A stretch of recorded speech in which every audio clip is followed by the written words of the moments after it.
In this session, I'm going to tell you about some research I've done with what is now Highways England, formerly the Highways Agency, Michelle Telematics Technology, and the University of Sheffield, on understanding journeys around the London M25 motorway. The M25 is the Orbital motorway. It goes all around London in a circle, often known as the world's largest car park when it gets congested and all the traffic stops and sits around. So the UK obviously has a great interest in this particular motorway and in making it run more efficiently to reduce congestion and to keep things flowing. We'd really like to understand the individual journeys that are being made on this motorway. It's relatively easy to detect how fast traffic is moving and how many vehicles there are at each point along the motorway. It's harder to understand the individual journeys, as in where is someone leaving as their origin and where are they going as their destination. Because to do that, you have to track a vehicle moving all around the network from the start to the end of the journey. So this general task is known as origin destination analysis. And we can define OD analysis as follows. The goal is to construct a matrix of origins and destinations for all journeys made in a road network. And usually we want to split it up into various conditions, such as the time of day, the day of the week, commuter patterns versus weekends, and seasonal patterns across the year.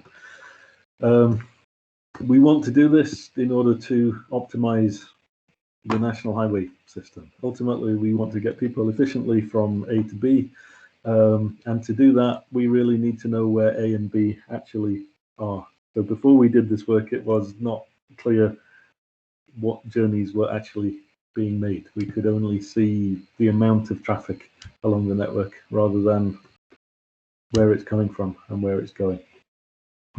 So in particular, if you have a network like this, you might, for example, notice there's a lot of traffic going from this point in the network to this point.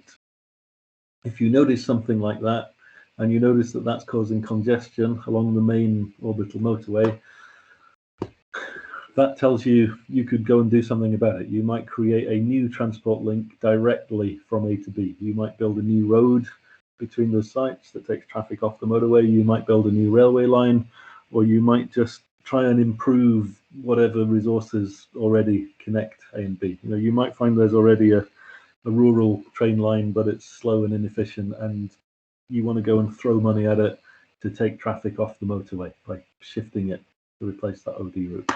If you've got journeys from, say, this origin and this destination, there's much less you can do. That's probably traffic that really needs to use the motorway, because that's the best route from A to B. But we're really interested in how much of the traffic on a motorway is these short local journeys that could be replaced by direct connections. These are screenshots from the system that we actually built and that is in use by Highways England still today, I think. This shows a graphical user interface. It allows the user to click at points on the network, and when you click on an origin and a destination, it will generate a graph like this. And this graph shows you the number of journeys from that particular origin to that particular destination, usually as a function of time of day. So this curve is showing the flow on one particular route. That's different from the flow that is observed on the motorway. It's not like just sitting there counting cars. It's saying how many vehicles are there because they're going from this origin to this destination. And you can see for this particular route, there's a morning peak and there's a larger evening peak. So this route is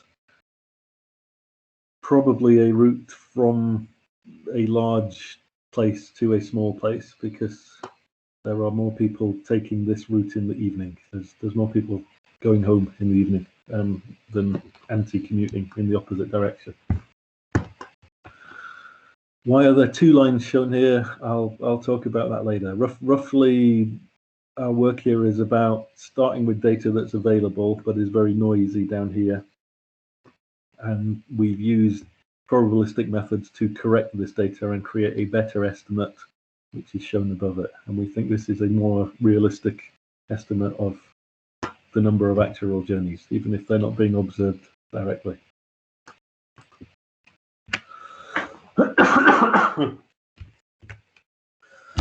Okay, so we were asked to do this using the data that was available at the time. There are many sensors on the UK road network, but they were not installed for the purpose of doing origin destination analysis. So this is often the case in data science. You have to work with data that's available rather than the data you would prefer to have. So this network of cameras is called the NTCC, National Traffic Control Centre Network. It is managed from somewhere in Birmingham, which is the actual National Traffic Control Centre. And every yellow diamond here is a camera. These are not speed cameras. They're not yellow cameras, the ones that you're scared of when you drive. These are grey cameras. When you see a grey camera on a motorway, that is not going to do you for speeding. It is only there as part of the NTCC network. It's there to monitor what the traffic is doing to help make the road network more efficient. So these cameras have existed on the network for a long time. They can do ANPR. This is automatic number plate recognition. So that means the camera uses some machine vision to identify cars, to detect the car. It then detects the number plate within the car, and then it does character recognition to detect your number plate. However, for security and privacy reasons, those number plate detections are not stored directly, because the people who built this network did not want to be responsible for Big Brother style monitoring of every vehicle around the country. So these cameras were deliberately designed to reduce the amount of information. When they detect your number plate, they hash it. They reduce the amount of information to a much smaller hashed version. And that is done deliberately to anonymize the data so that you can't be tracked around the road network.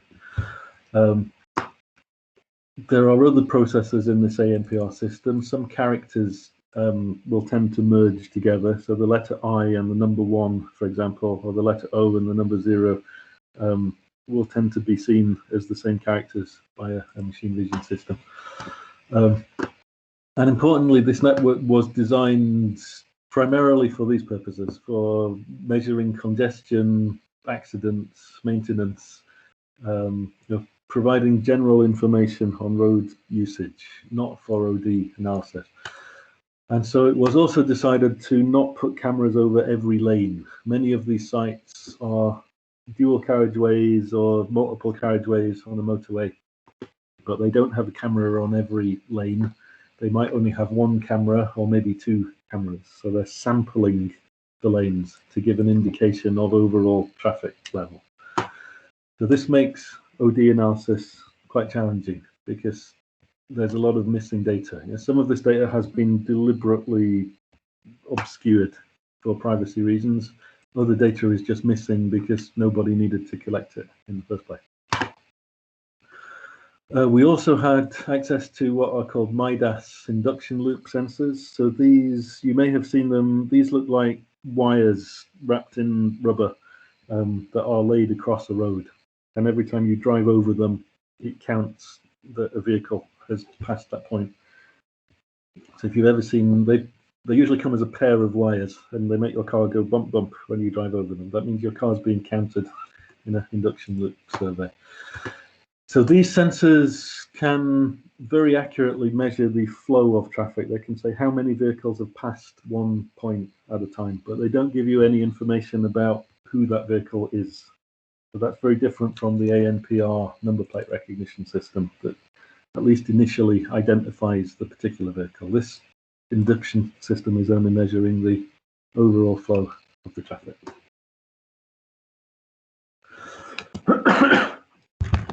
So the idea then was, as is often the case in data science, to take whatever data is available and try and piggyback on it, reuse it for a new purpose. And there are challenges here. To do OD analysis, you have to do plate matching. You have to know that a particular named driver started at an origin and ended at a destination. And this has been mangled by the anonymization in the plate hashing, because the designers of that network specifically didn't want us to be able to do this. This often happens in government organizations. One part of the organization doesn't want you doing something, so they deliberately obscure the data, and then another part of the organization hires me to anonymize the data so that we can get it back again. There's these issues of character merging. The number 8 can be seen as a B, 0 and O, and so on. Together, these are going to create many spurious matches. It's going to look as if we've made multiple detections of a vehicle all over the network when we haven't really. A spurious match is 2 data points that look the same, but they're not really the same vehicle. And we have this problem of partial lane coverage. Cameras, I think for technical reasons, they're often installed in pairs. It's easy to put 2 cameras mounted together on a pole. It's harder to put 3 cameras together. So especially on 3-lane motorways, you'll often only get 2 of the lanes covered. So we need to do inference about what's happening in the other lanes.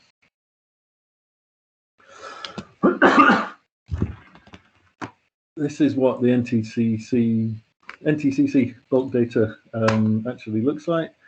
So we were given access to data from about 8 weeks of use all around London. We could basically see everything on this part of the London road network. That's the M25 itself and all the major roads coming on and off of the M25.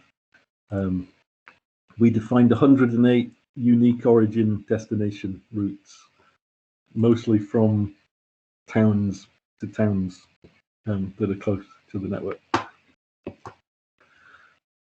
Around this network, there are what are called sites. A site is a place where NTCC has installed some stuff, and that stuff usually consists of a camera group, which is usually 2 cameras on a metal pole together with a power source, and that they're facing in a particular direction. You might have 2 cameras facing north or south, or sometimes 1 camera pointing north and the other pointing south. Each site has a lane configuration telling you which of those lanes are actually being surveyed. So for a motorway, you might have a camera on lanes 1 and 3, and you're missing lane 2, or you might just have lane 2, or you might have all of them. And a route is defined as a pair consisting of an origin and a destination. The route then knows which of these sites fall along the route and which cameras are available. We split the data into 12-day types. So Monday and Friday is a normal working day. Saturday is a thing. Sunday is a thing. Holidays, bank holidays is a thing, and so on. The first day of the school holidays is a famously different type of day in transport studies. And altogether, this filled around 8 gigabytes of data, which is actually not big data nowadays. It was almost big data at the time. In my book, I define big data as data that requires parallel computing to process it. And you can actually chug through 8 gigabytes of data just on a serial CPU nowadays.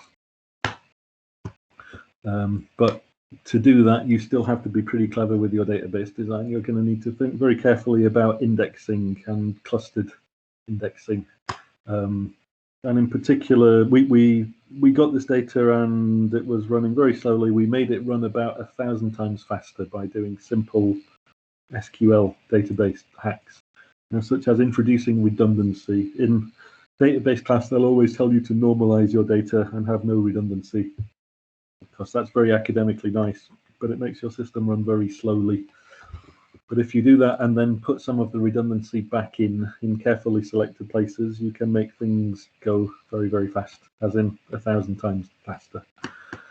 So when we first saw this, it looked like a big data problem. We were actually able to do some SQL tweaking and turn it into a small data problem that could just run on a CPU in this case.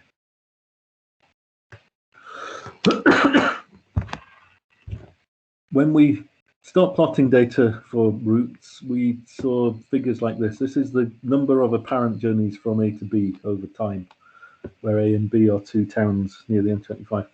And what you see is there's a general trend. You can see there's a early morning bump on this route, there's an early afternoon bump, and there's a early evening bump. There's the general trend, but there's a lot of these spurious matches adding noise to the data.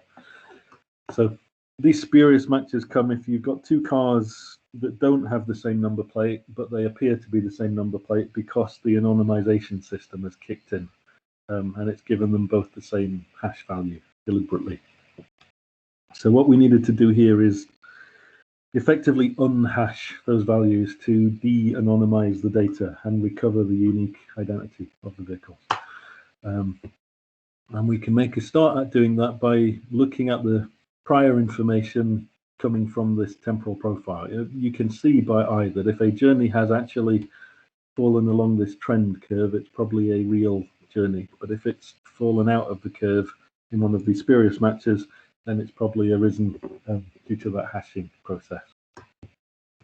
So a simple initial process is just to kick out all of these noise points that don't match the general trend. We're going to do a big SQL query in this case, and it's going to look for which data points lie on the trend and which are far outside it, and we're going to throw out any data falling outside of it as a first pass. And again, if you set up your SQL database correctly, you can do this in 10 seconds on the 8 GB data set. It used to take several hours after the optimizations. 10 seconds, small data problem. We can make this a little smarter using adaptive tracking. So in adaptive tracking, you say that the width of this trend line can vary over time. You say there's a corridor around the trend line, and if the data point falls in the corridor, we're going to accept it, and if it falls outside, we're going to reject it. But the width of that corridor can vary over time according to how the traffic on that part of the network is behaving. So in adaptive tracking, we take the width of that corridor as a parameter, and we apply an EM, expectation maximization algorithm, which means we're going to infer both the width of the corridor and also the classification of journeys into real or spurious at the same time. Chicken and egg problem, EM algorithm, standard solution. So roughly that means we have an iterative process, and at each iteration we decide which journeys are classified as good journeys. We put them all in a cluster of good journeys, and from that cluster we then infer what the current size of the window should be, and we iterate that process of classification and window width inference.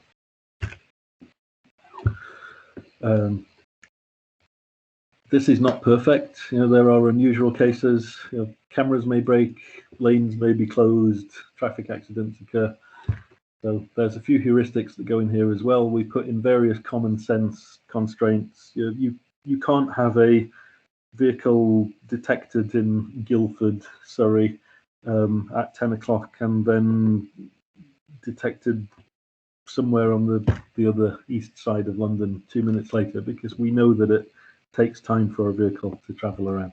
So there's a few hard limits that we impose as well, just for common sense. So here's that process in action. You can see this is the trend line of journey time. So here we're saying this is the time of day for a route, and this is how long it takes a journey to get from A to B. So this journey normally takes half an hour. When the road is busy, it takes 1 hour, 60 minutes. And then when it's less busy, it goes back to half an hour again. And we've put a corridor around that.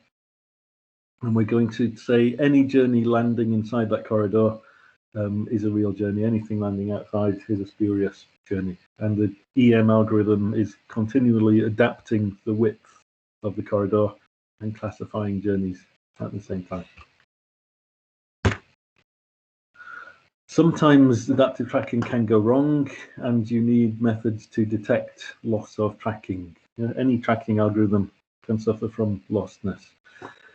So in this case, everything has gone wrong here. You can see suddenly all data has been lost and nothing's falling in the corridor anymore. The trend line is now sitting outside the corridor. So you need a heuristic here to detect when lostness has occurred and to do something about it.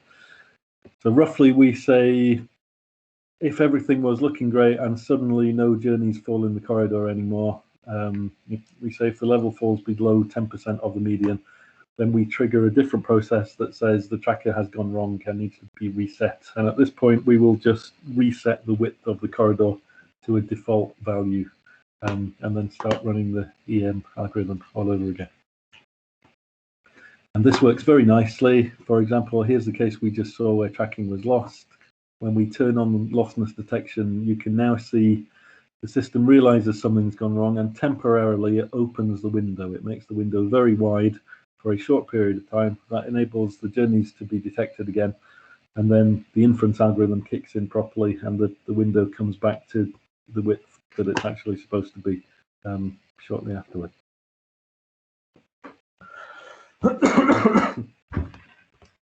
So the filtering enables us to check out some of these spurious OD matches. We still can't name the individual drivers. We still don't know their identities. We've still only got hashes of their plates. We're now missing a lot of journeys because, remember, some of the lanes only have cameras. So some of the roads only have cameras on certain lanes. You might have a motorway with only one camera covering one lane or two lanes out of 3 or 4 lanes in some cases. So we now have to think about how to infer what's going on in these places where we don't have any sensor data. We do have this extra information available from the induction loop sensors, you remember. We know what is the total flow at various locations along the route. But when we see total flow, we don't know which car is which. But we hypothesize that there is a relationship between the total flow and the number of OD journeys that we are missing. And we're going to model that relationship and use it to infer the missing journeys.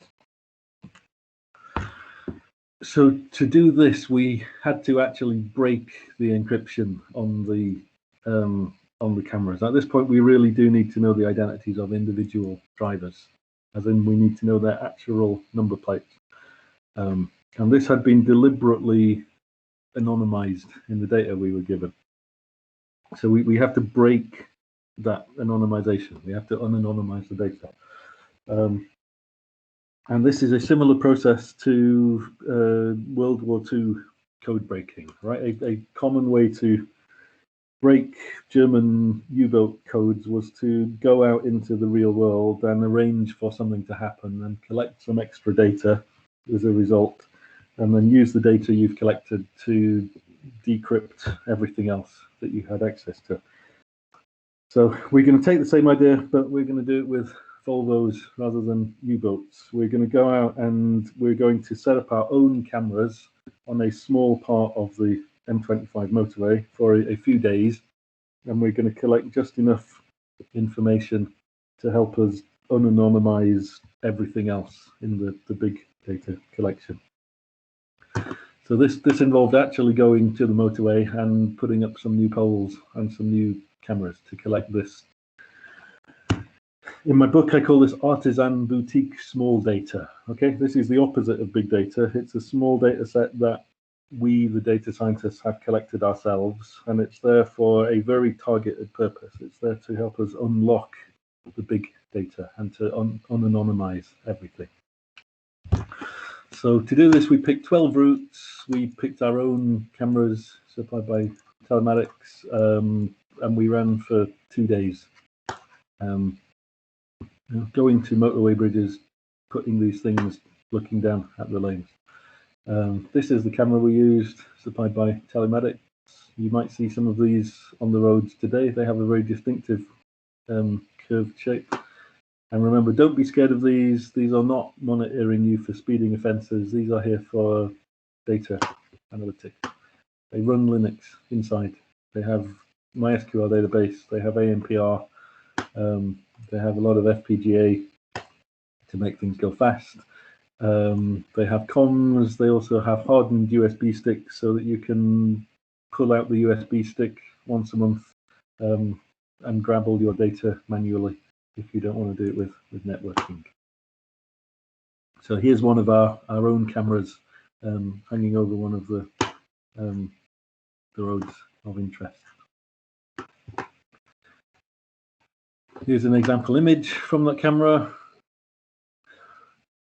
Because we're doing ANPR, I've picked this one with my surname FOX on the back. This is to show you that we can now go and recover individual plates. Okay, I can now do a database search saying, find me all the cases of FOX appearing on the road network, and I've got full access to the raw data. So initially, we've only collected that at the locations of our own cameras, but we're going to use this information to unmask the data from the rest of the data set, and then we'll know where this particular vehicle has gone all around the London network for the whole month of data. We can track where this driver, or at least where this vehicle, is going every day on their journeys. So we did our own ANPR, standard machine vision process. We start by looking for plates on vehicles. Plates are designed to be easy to recognize. They're very high contrast. They're specifically designed to reflect infrared light. So these images are taken in infrared with the cameras. We're going to look for a big rectangular white thing with high contrast vertical bars. This is a vertical bar filter. Now we're doing stroke detection. You can see there's a lot of activity around the plate here. Take a blur of that. This gives us a pretty good indication of where the whole plate is. Do some erosion, do some more blurring to check out things like the lights. Now you've got a almost clear view of the plate. You've still got the lights sitting there. A bit of prior knowledge that number plates normally have two lights above them, and so anything sitting above a candidate plate is probably not a plate, it's probably a light. Pick the pixel at the center of that with the highest confidence, and now you can extract the plate. And so at this point we're going to segment it into characters. Again, these plates are designed to do that. If you ever want to evade ANPR, by the way, get yourself a custom plate that is written in a different font, because all this stuff is highly dependent on the particular font that this has been trained on. Or drive a car with a number plate registered from a different country, because they have different formats, and these big data systems will tend to just chuck out all that stuff because they occur relatively rarely.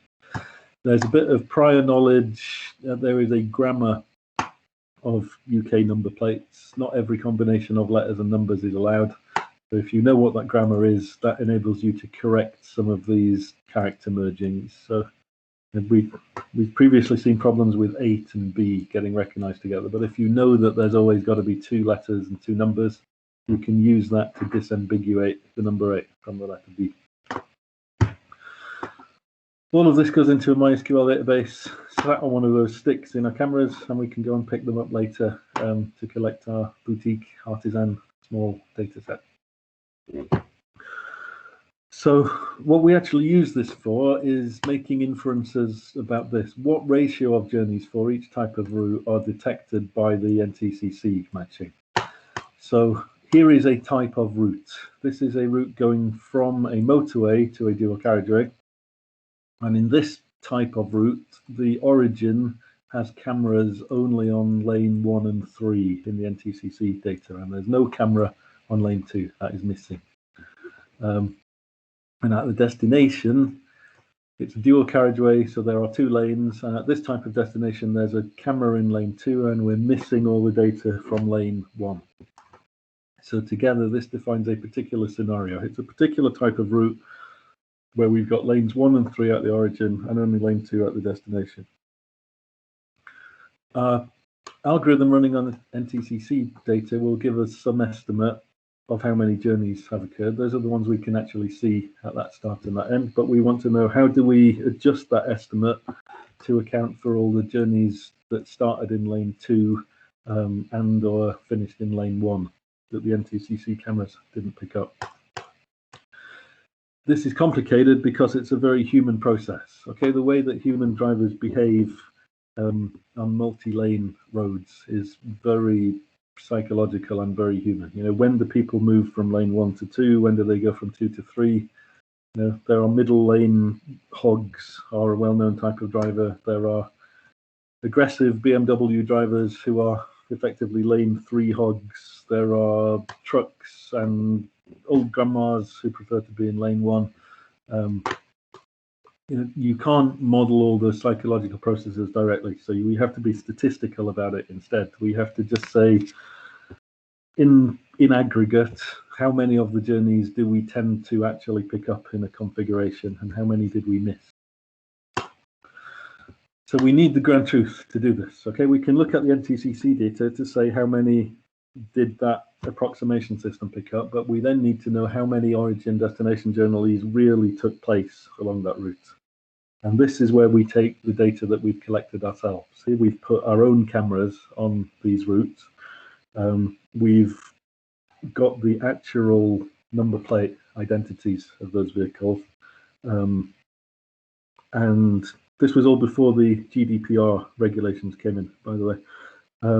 We've got the actual identities of those vehicles, and so for that limited set of 12 routes in our small boutique artisan small data, we can know the precise numbers of journeys.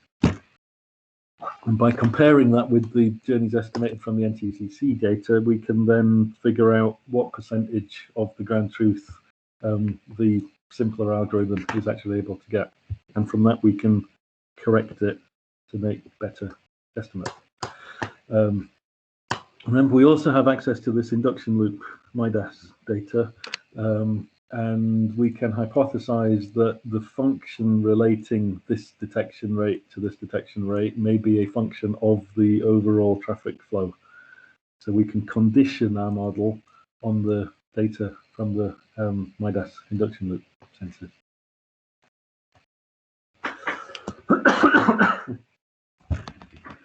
So here are the results of doing that. We're going to consider all the different types of routes.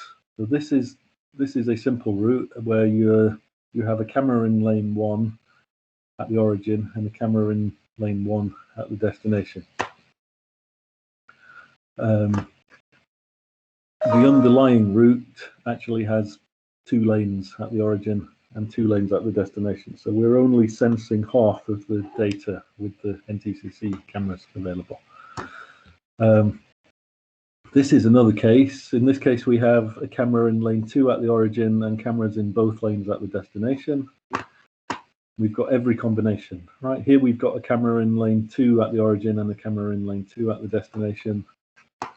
Here we've got cameras in lanes 1 and 2 at the origin and the camera in lane 2 at the destination. And here we've got everything. We've got cameras in both lanes at the origin and both lanes at the destination.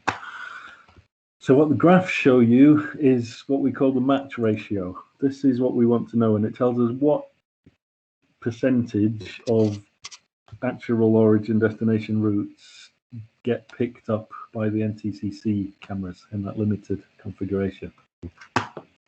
And it's complicated, it's very human, and it varies as a function of the overall flow as measured by the induction loop sensors. So, for example, let's consider this case. Okay, this is a dual carriageway at the origin, dual carriageway at the destination, and at both origin and destination, there's only a camera covering the first lane.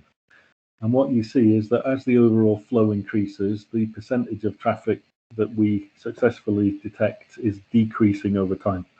So this makes sense because when there's no congestion, when the overall traffic flow is very low, most people will drive in lane 1. And so you'll detect most of their origins and most of their destinations, and you have a high matching ratio. As the traffic gets busier, as the overall flow increases, more of the traffic will move into lane 2, either at the origin or at the destination, or both. And as more traffic moves into lane 2, we're now missing more and more of those detections, okay, because our cameras are only in lane 1. So you can see the ratio of detections falls as the flow increases. If we look at the opposite case down here, This is the case where we've got cameras in lane 2 at the origin and lane 2 at the destination. You'll see the opposite trend occurs. So if your cameras are only in lane 2, when the flow is low, you're missing most of the detections because most people drive in lane 1 and you can't see them. But as the road gets busier, as the flow increases, we're now picking up more of them because more people are moving from lane 1 into lane 2 where we can see them. So for every combination of cameras, we can empirically figure out the shape of one of these functions with some confidence intervals around it.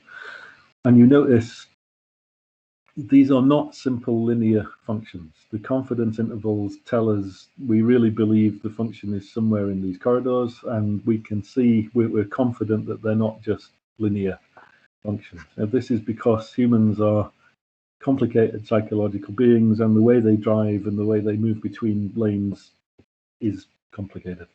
So we don't attempt to explain the shapes of these patterns, we're just going to infer them empirically, and we're going to use them to get the data that we want.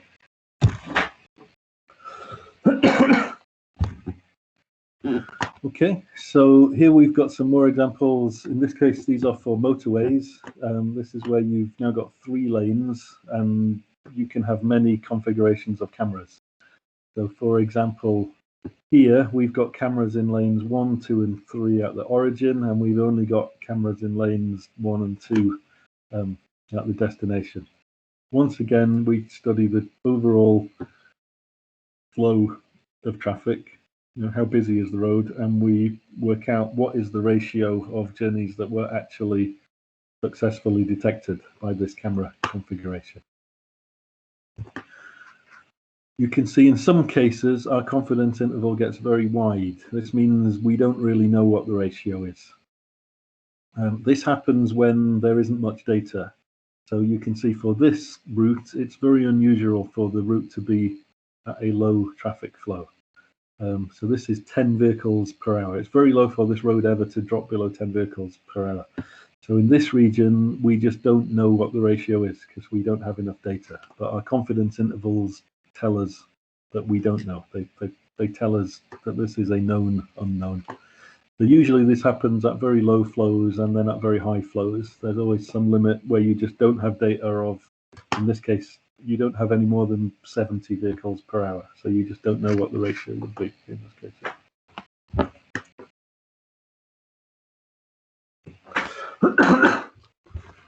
This thing, it looks very like a Gaussian process. We actually didn't need full Gaussian process theory to do this. We could actually just estimate each bin using a beta distribution.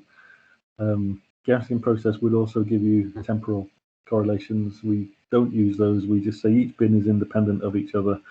We begin with a wide beta prior, such as this one, and the more data we observe, the more that beta distribution will converge towards the posterior. So in the center here, we've seen lots of data at 40 vehicles per hour. Our beta distributions become very confident around that point. For high flows and low flows, the beta distribution is still very wide because these update rules have got very small n, very small amounts of data. These are the standard rules for updating that beta posterior every time you observe some new evidence. So once we've inferred those ratios, we can now use them to correct the NTCC data. We now can make origin destination pairs from the original algorithm without using our own cameras anymore. We'll take those away. But we can then say what conditions were each of those matches done in, what type of route was the origin, what type was the destination, and therefore what correction should be made to better infer the flow. So for example, here's a route from a particular origin to a destination. Here's its profile by time of day. And the lower curve is the number of matches that we make from the basic filtering algorithm. So this is when we've chucked out spurious matches. We've done a bit of character merging, but we've still got cameras only in partial lane coverage. But we know what the overall flow is from the induction loop, so we can then scale this relative to the traffic flow and produce this better estimate here. This includes all the knowledge from the induction loops as well as the cameras, and it includes knowledge from our artisan boutique small data, all getting fused together. So this is our final belief about how many journeys we really think were made from that origin to that destination by time of day. So for example, this route, this is clearly a route from the countryside to the city, because everyone is taking it in the morning and they're not taking it in the evening. You know, some routes, this may be a route from a town to another town. You know, so these people aren't going to the city. They're just going around the motorway from one point off it to another point around the orbital. And you can see that because there's a peak in the morning and the evening. We can present this to the user, i.e. to the Highways Agency or Highways England. Here's a nice GUI tool. Click on an origin, click on a destination, and you can now get our best estimate of how many people actually drove from that origin to that destination. And you know, the results of this were surprising. We found there are a large portion of journeys which are very short. We expected most people using the M25 to be driving for a long distance and then going into central London or back out. What we actually found is that there are many more journeys that are short. People enter the M25, they drive a short distance and they come off it again. And so they're often driving from one town to another town around the motorway. And so this provides opportunities. This is the kind of journey that can be easily replaced. If you can identify particular journeys like that, you can take that traffic off the motorway by arranging for a different modality of transport to go directly from A to B. This was only done on the M25, just on this part of the NTCC network. NTCC actually covers the whole of England, not Scotland or Wales. They have their own things. You know, similar methods could be applied to all of these NTCC camera sites, the yellow diamonds covering the network. This is to help use the existing networks more efficiently. You can understand which routes are used, which routes are not used, which routes have spare capacity over time. You know, can you shape the traffic? Can you encourage people to use the motorways at times of day when their routes are not otherwise busy? You know, if you're the government, you employ a lot of people, and you can ask them all to start work at 10 AM instead of 9 AM, for example, to shape public sector traffic around that part of the road network. You know, or in other cases, you might want to plan new physical infrastructure. You might want to build a train directly from A to B. You might want to build a new road. You might want to put an extra lane on part of the M25 where those OD journeys are getting busy. You know, the moral of it all, as with much of data science, you know, to help people get from an origin to a destination, we need systems to tell us what the origin and the destination are. Then we can choose the best action based on actually knowing what is going on.